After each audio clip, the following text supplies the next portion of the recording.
हिंदी में आप बोलते हैं होमवर्क लिखो, लेकिन इंग्लिश में अगर आप बोल दें राइट द होमवर्क तो वो गलत हो जाएगा।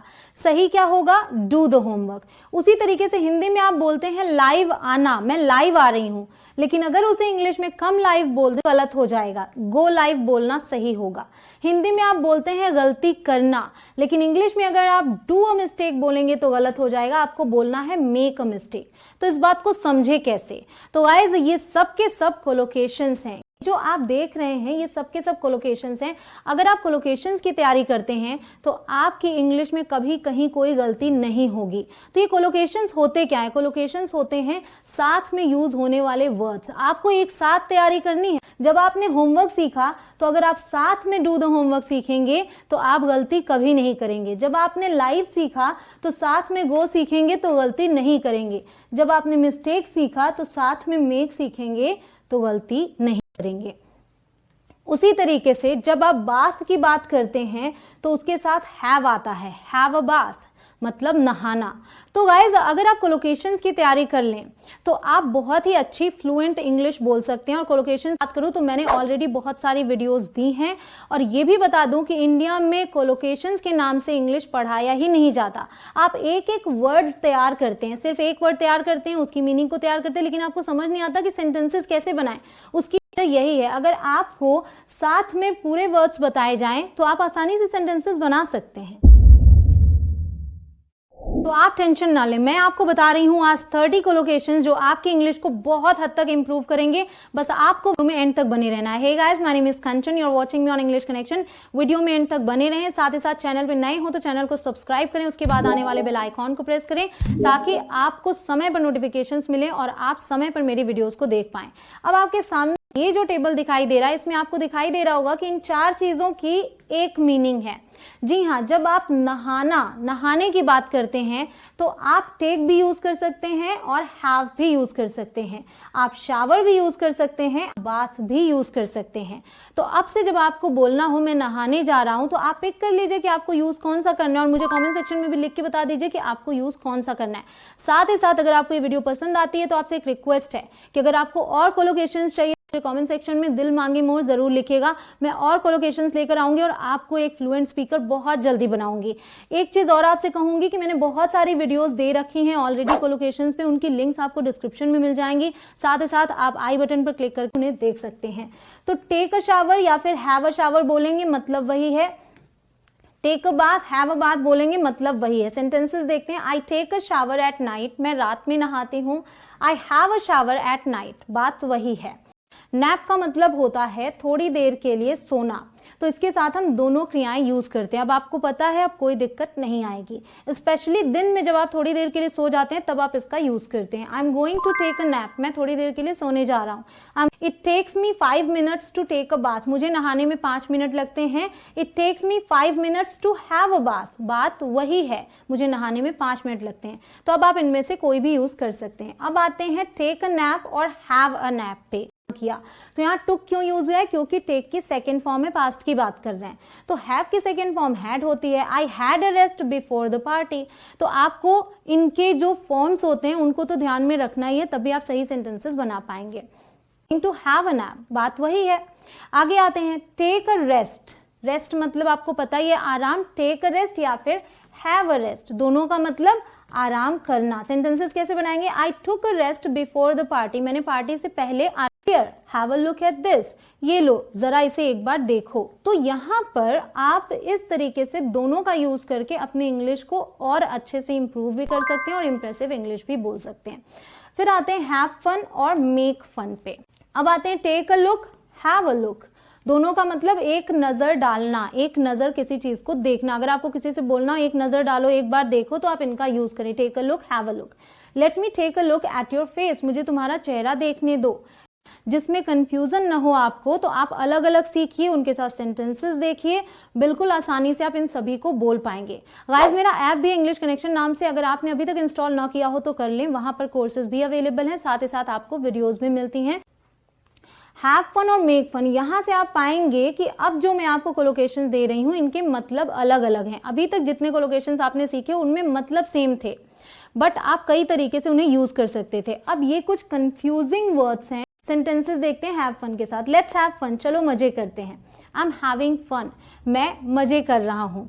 या फिर we are having fun, the kids are having fun. ऐसे आप कई सेंटेंसेस बना सकते हैं। अब आते हैं मेक फन, जहाँ मजाक उड़ाना है मतलब ही, तो वहां पर भी आपकी लर्निंग कभी कहीं रुकेगी नहीं और आप हर दिन कुछ ना कुछ सीखते रहेंगे।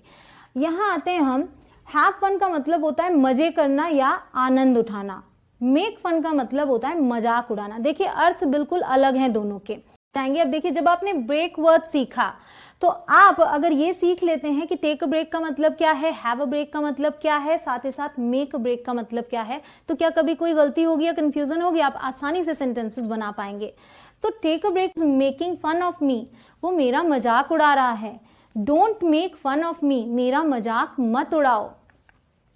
अगला है take a break, have a break, make a break. मैंने आपसे क्यों कहा कोलोकेशंस तैयार करने को, अब आप इस बात को समझिए। सुबह 15 मिनट का ब्रेक मिलता है। मेक अ ब्रेक का मतलब बिल्कुल अलग है। मेक अ ब्रेक का मतलब होता है बचकर तेजी से भागना, स्पेशली जब आप किसी की ओर भागते हैं। He made a break for the door, वो दरवाजे की तरफ तेजी से भागा।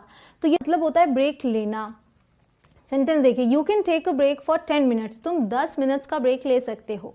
लेट्स टेक अ ब्रेक, चलो ब्रेक लेते हैं। हैव अ ब्रेक मतलब ब्रेक मिलना, जब मिलता है आपको। We have a 15 minute break in the morning, have time. Make time का मतलब होता है समय निकालना, जब आप अपने पैक्ड शेड्यूल में से समय निकालते हैं किसी काम को करने के लिए। I try to make time for my daughter, मैं मेरी बेटी के लिए समय निकालने की कोशिश करती हूँ। तो समय निकालने की कोशिश बिल्कुल अलग है, उससे सिमिलर बिल्कुल भी नहीं है। अब आते हैं have time, make time. Have time का मतलब समय होना। Do you have time to go to the market, क्या तुम्हारे पास बाजार जाने के लिए समय है? तो किसी के पास समय है ये पूछने के लिए। हैव अ चांस, फिर है टेक अ चांस। दोनों का मतलब देखिए, हैव अ चांस का मतलब मौका मिलना और टेक अ चांस का मतलब चांस लेना। अब पहला देखते हैं, call me back when you have a chance, जब तुम्हें मौका मिले मुझे पलटकर कॉल करो। You have the chance to ask questions at the end, आपको मौका मिलेगा प्रश्न पूछने का अंत में। ठीक, अब टेक अ चांस में चांस लेना, चांस लेने का क्या मतलब है कि जब आपको पता हो कि रिजल्ट शायद ऐसा हो कि जो मेरे फेवर में ना हो, फिर भी आप चांस ले रहे हो, तो वहां यूज करेंगे। We took a chance and planned to have the party outside, हमने चांस लिया और प्लान किया पार्टी बाहर करने का। हो सकता है बारिश हो जाती या कोई भी दिक्कत आती है और पार्टी खराब हो जाती, बट हमने चांस लिया। बातें मेक अ कॉल, फिर है take a call. Make a call मतलब फोन करना, टेक अ कॉल मतलब फोन उठाना। तो यहाँ क्या है, I made a call to a friend in Delhi, मैंने दिल्ली में एक फ्रेंड को कॉल किया। I need to make a call, मुझे कॉल करना है। यहाँ आते हैं फोन उठाने में, excuse me I have to take a call. जब आप कई लोगों के बीच में बैठे हो, फोन आ जाता है, आपको फोन उठाना है, आपने बोला excuse me I have to take a call, मुझे एक कॉल लेना है। Can you wait while I take a call, क्या तुम इंतजार कर सकते हो जब तक मैं उठाता हूँ, बात करता हूँ। ठीक है, अब है मेक एन अपॉइंटमेंट और फिर है have an appointment. Make an appointment का मतलब होता है अपॉइंटमेंट लेना। I have to make an appointment, मुझे अपॉइंटमेंट लेना है।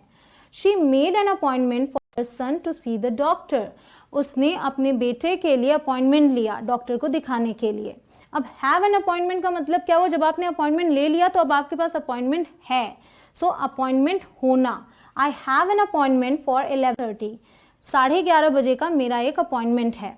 Do you have an appointment, क्या आपका अपॉइंटमेंट है, क्या आपके पास अपॉइंटमेंट है, ऐसे पूछा जाता है आपसे तो ये पूछा जाएगा, तो हैव का यूज करेंगे।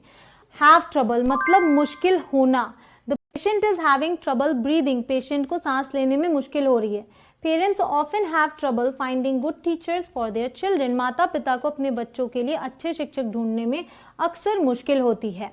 फिर है मेक ट्रबल मतलब मुश्किल खड़ी करना। I don't want to make trouble, मैं मुश्किल नहीं खड़ी करना चाहती। किड्स आर मेकिंग ट्रबल, बच्चे मुसीबत खड़ी कर रहे हैं। फिर है टेक द ट्रबल, इसका मतलब होता है तकलीफ उठाना। You shouldn't have taken the trouble, आपको तकलीफ नहीं उठाना चाहिए था। Why are you taking the trouble, आप अक्सर बोलते ना कि अरे आप क्यों तकलीफ उठा रहे, मैं कर देती हूँ ना। Why are you taking the trouble, let me do it.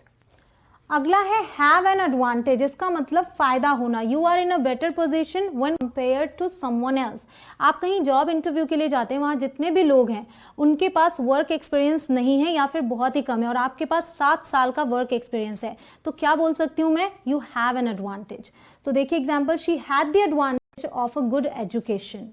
आगे है टेक एडवांटेज, मतलब फायदा उठाना, जब आप किसी चीज का फायदा उठाएं, किसी मौके का। She took advantage of the children's absence to tidy their rooms, बच्चे घर पे नहीं थे तो एब्सेंस का, बच्चों के एब्सेंस का फायदा उठाया उन्होंने और उनके रूम को साफ किया। I took complete advantage of the situation, मैंने परिस्थिति का पूरी तरीके से फायदा उठाया। अगला है गिव अ हैंड, मतलब मदद करना। Please give me a hand, कृपया मेरी मदद कीजिए। Can I give you a hand with those bags, क्या इन बैग्स को उठाने में या उन बैग्स को उठाने में मैं आपकी मदद कर सकती हूँ। अगला है नीड अ हैंड, फर्क देखिए, नीड अ हैंड मतलब मदद चाहना, आप इस किसी से पूछ सकते हैं। Do you need a hand with those bags, अब बात वही है, यहाँ पे पूछा था मैंने can I give you a hand with those bags, offer कर रही थी मैं, यहाँ मैं पूछ रही हूँ do you need a hand with those bags. तो गाइज इस तरीके से जब आप कोलोकेशंस तैयार करेंगे, जैसे हैंड आपने सीखा तो गिव अ हैंड और नीड अ हैंड, तो आप बहुत सारे ज्यादा सेंटेंसेस बना पाएंगे। अब बस जल्दी से इस वीडियो को शेयर कर दीजिए सभी के साथ, ताकि हर कोई सही इंग्लिश बोल पाए और जल्दी से जल्दी एक फ्लुएंट स्पीकर बन पाए। आपको वीडियो पसंद आए तो लाइक भी कर दें और कोलोकेशन चाहिए तो दिल मांगे मोर जरूर लिखें। मिलती हूँ आपसे अगले वीडियो में। जय हिंद।